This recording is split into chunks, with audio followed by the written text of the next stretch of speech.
एक ही साधक का सवाल है, इनका नाम नरेश है, ये पानीपत से, हरियाणा से। तो उनका पूछना है, कोई हमारे को बगैर वजह दुख दे रहा है तो ये प्रारब्ध है या उसको उस कर्म का दंड मिलेगा। मतलब उन्हें को कहने के आता है कि भाई ये हमारे पिछले कर्म का फल है या वो नया कर्म कर रहा है तो उसको दंड मिलेगा या नहीं मिलेगा। तो ये प्रश्न बहुत लोगों का है। तो इसके बारे में तो आप जानते ही हो, आपके गुरु ने बताया होगा या शास्त्र वेद पढ़े होंगे या किसी संतों ने हमारे को मार्ग दिखाया ही है। एक तो इसमें ये जानना जरूरी है कि ये पिछले कर्मों का फल है, नहीं तो आप इस कर्म का मान करके गलत रास्ते पर चल पड़ोगे। अगर मैंने इसके साथ कुछ भी नहीं किया और आप भी राग द्वेष में पड़ जाओगे या कोई ऐसी समस्या कर लोगे, गुस्से में कहीं ऐसी चीज़ हो जाएगी कि आपकी भक्ति वक्ति क्या सारी चीज़ नष्ट हो जाएंगी और ऐसा चिंतन हो जाएगा कहीं पुलिस थाना केस हो जाएगा। तो एक तो पहले ये जानना है कि अपने पिछले कर्म का फल है। दूसरा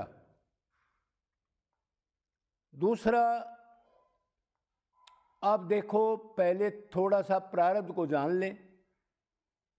वैसे तो भगवान सबके हृदय में बैठा रहता है, चाहे हम मनुष्य हों, चाहे देवता में जाएं या कीट पतंग में जाएं या मच्छर मक्खी कुछ हों, सबके हृदय में बैठना पड़ेगा उसको। क्यों नहीं तो आत्मा को शक्ति कौन देगा।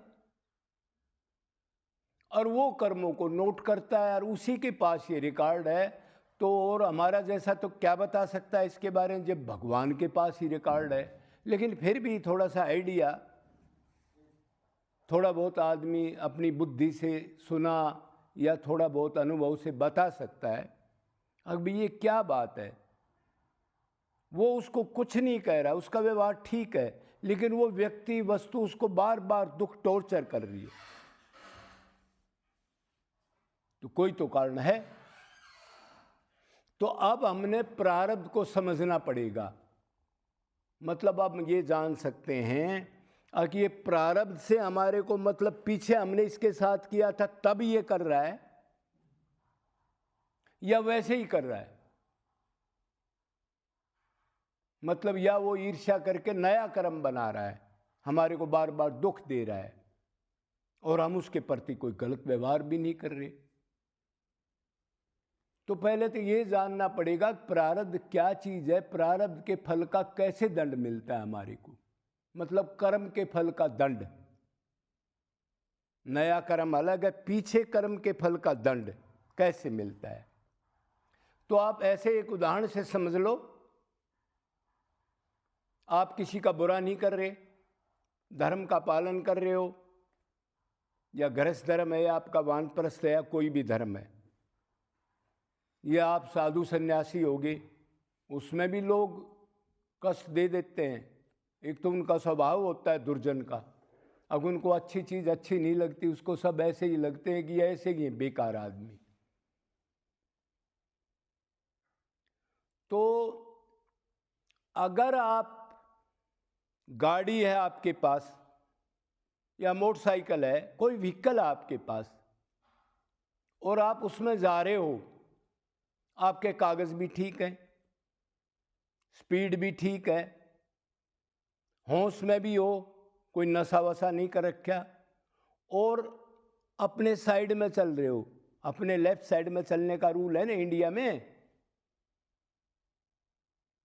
और फिर कोई अपोजिट गाड़ी वाला आपको जान करके आपकी ठीक साइड में चलते हुए मार जाए अचानक,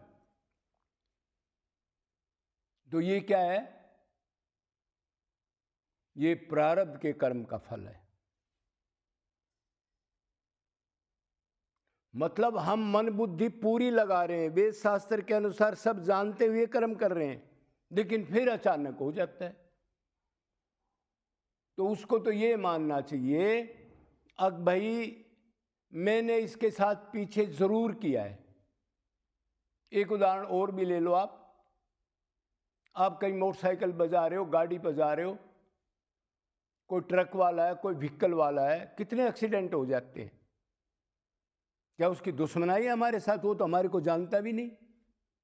क्या कारण है ये ठीक होते हुए? तो इसको आप प्रारब्ध का कर्म मान सकते हो। तो प्रारब्ध का कर्म मान लोगे तो आप उसके साथ गलत व्यवहार नहीं करोगे। आप अब मेरे किए हो का एक फल है, तो फिर उसके साथ गलत करोगे तो अलग से उसको इनविटेशन दे दोगे, न्योता चढ़ा लोगे, मतलब आप भी करोगे तो फिर वो कर्म नया बन के फिर भोगना पड़ेगा। और कर्म को कट करना है, हमने करना है ना कट। कट नहीं करेंगे तो फिर इनका अंत नहीं होगा। तो ये तो हो गया प्रारब्ध के कर्म का फल। और आप वो आपके साथ गलत कर रहे हैं और कुछ आप भी गलत कर रहे हो, तो आप भी उसमें हिस्सेदार तो हो ही, क्यों आप भी उसका जवाब दे रहे हो।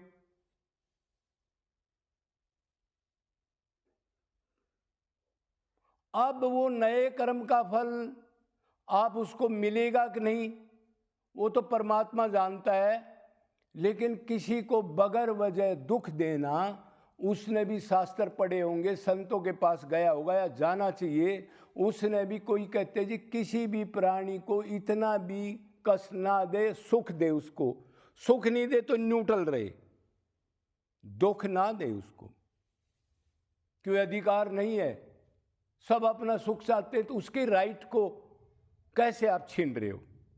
तो इसका मतलब भगवान नोट करके तो फिर दंड तो आपको भी मिलेगा। तो आपका ये सवाल था, अगर ये हमारी कोई दोष नहीं, वो बार बार हमारे को कोई तंग कर रहा है, तो इसका जवाब आपको मिल गया। ये प्रारब्ध का कर्म भी हो सकता है या वो नया कर्म भी कर सकता है, लेकिन आपने ऐसी स्थिति से बचना है, उससे संबंध तोड़ लो, उससे थोड़ा दूरी बना लो। वो एक बार, दो बार, चार बार बोलेगा, आप धर्म से चल रहे हो, तो परमात्मा भी धर्म भी तो रक्षा करता है, भगवान भी तो देखेगा। तो बाद में हो सकता है दो चार बार कह के ठंडा हो जाए, लेकिन आप अपनी वातावरण को, अपने परलोक को मत बिगाड़ना कभी, जहां तक कोशिश हो। अब उसको दंड मिलेगा तो वो तो आपको बता दिया, प्रभु अंदर बैठे हैं हृदय में, जो भी हम सोचते हैं उसी का दंड मिलता है। वो सोच भी लिया, कर लिया, तो उसका जरूर दंड तो मिलेगा। सोचने का ही कर्म नोट करते हैं, गलत क्यों सोचा उसका दंड मिलेगा, किया नहीं तो भी सोचने का कर्म नोट होता है। ये हमने बहुत सोचनी है, हम गलत चिंतन करते हैं और अगले को कह रहे हैं अरे रे रे बहुत दिनों में दिखाई दिया, और वैसे उसके प्रति गलत चिंतन है। तो ये कर्म धोखे का कर्म है, भगवान सोचने के कर्म को नोट करता है। तो इसलिए हमने ये कर्म योनि है, इसमें धर्म, अर्थ, काम, मोक्ष, नरक सारी चीज मिलती हैं। क्यों? सब कर्म नोट होते हैं, बाकी नोट नहीं होते किसी योनि में। देवलोक में भी नहीं नोट होते, एक किसी के नोट होते हैं। इसलिए इसमें नरक भी प्राप्त कर सकता है, स्वर्ग भी प्राप्त कर सकता है, मृतलोक भी प्राप्त कर सकता है, और भगवान की प्राप्ति भी कर सकता है। इसलिए तो देव दुर्लभ तन बताया इसको। तो बहुत सावधान हो करके, इसलिए पहले जो समझदार आदमी थे वो उनको कहा गया उठो जागो, किसी महापुरुष के पास जाओ, वेद शास्त्रों की शरण जाओ, कौन हो, क्या करना है, कौन सा कर्म करना है, कर्म करना है, अकर्म करना है, विक्रम करना है, निषिद्ध कर्म, नित्य कर्म, विहित कर्म, कितने प्रकार के कर्म हैं, उनको पहले जान लो, ताकि आगे फिर उनके फल में उलझना नहीं पड़ेगा। और आप कह रहे हो जी हमारे को दुख मिल रहा है, तो इस दुख को जान करके आप इस संसार से दूरी बना के अब की बार भगवान से प्यार क्यों नहीं कर लेते? दुखों का अंत तो देवलोक में भी नहीं होता, ध्यान रखना। उधर भी वो उस शरीर से लगता है इसके बड़े नंदनवन हैं, इसके पास बड़ा चमकीला विमान है, इसके पास ज़्यादा अप्सराएं हैं, इसकी बड़ी सीट है मेरे से। ये दुख उधर भी है, ईर्ष्या जलन। तो इसका निवारण ही करना चाहते हो तो फिर भगवान की शरणागति हो जाओ, जिसने आपको सब कुछ दिया, जो अंदर बैठा है, जिसने आपको शरीर दिया, बेटे पोते गाड़ी घोड़ा जो दिया, वो किसने दिया? कर्म नोट किया, प्रारब्ध से आपको मिला, वो भगवान ने दिया। तो फिर भगवान ने दिया और भगवान की शरण में नहीं जा रहे आप। सांस भी वो कह रहे हैं मेरे के बगैर अर्जुन, इसकी धोखनी जो है ना, वायु के रूप में प्राण वायु को मैं ही चलाता हूं, और इतना अहंकार। तो मेन चीज तो इसकी यही है। शरफ प्रहलाद ने भी कहा, रे दैत्य पुत्रो, भक्ति का कोई टाइम नहीं होता, आज से ही शुरू कर दो। क्यों? शरीर क्षण भंगुर के, तो तुम 10 साल के ही मर जाओ, 12 साल के मर जाओ, 4 साल के मर जाओ। इसलिए मनुष्य शरीर मिला है। अनंत टाइम पे अनंत बार धोखा खा चुके, अनंत जन्म ले लिए, अनंत बार कर्मों का फल चढ़ा चढ़ा, फिर संचित कर्म इकट्ठे करके फिर भोग योनियों में कष्ट भोगते रहे अनादिकाल से। तो इनसे अगर दूर होना चाहते हो तो सबसे बढ़िया काम यही है, अपने से प्रेम करो। जो अपने हैं उनको मन मत दो। ये माँ बाप पिता पत्नी, ये गाड़ी घोड़ा दुकान मकान आपके नहीं है, इनका इस्तेमाल करो। और ज्यादा आ जाए तो धर्म में लगा दो, भगवान का सोच के संचित मत करो, नहीं तो आगे दंड मिलेगा। भागवत कहती है जो ज्यादा धन इकट्ठा करता है धर्म में निकालता है, वो दंड का अधिकारी है। तो भगवान का नाम जप करो, उसका रूप ध्यान करो। राम कृष्ण कृष्ण की कितनी अच्छी लीलाएं हैं। कितना ही भी बुरा दुष्ट आदमी हो, इतनी छूट, एक बार प्यार करो उससे, अपना संबंध बना करके।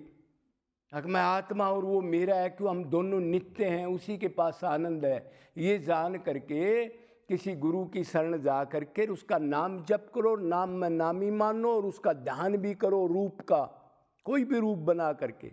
भगवान ने स्वतंत्रता दी है, किसी भी रूप में मेरे में ध्यान लगाओ, मैं उसको असली मान लूंगा।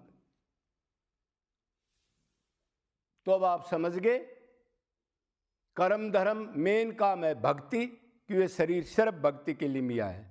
फिर गधे कुत्ते में भक्ति नहीं होगी, फिर तो भोग योनियों में डंडे पड़ेंगे अनादिकाल तक। सर्वेशु कल्पेशु, एक कल्प कितने का होता है?